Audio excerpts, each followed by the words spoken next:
Hello, everybody.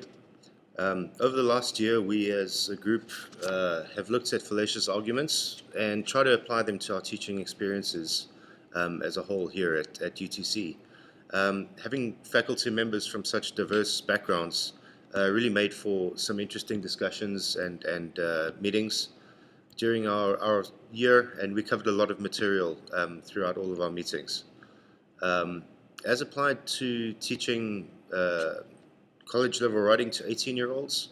In my case, I found it's very useful to introduce them to the fallacies as a whole, as shown on the big handout that was produced earlier, but also to have them realize a few really important things.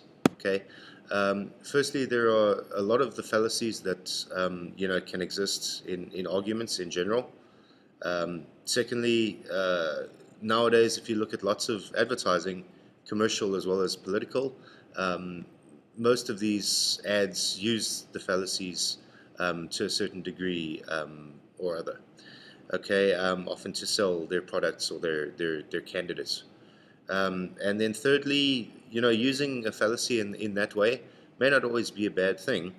For example, using the plea to authority, it might actually be a valid argument if that authority is somebody that can be trusted in that field.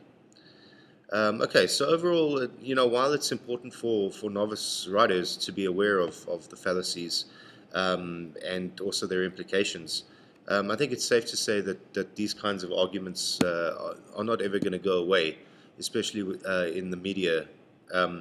And so I think it's important for us as educators to show students the most appropriate ways of reacting to these kinds of fallacious arguments and coming up with some ways of seeing, the value of the arguments, even though they may sometimes use the fallacies.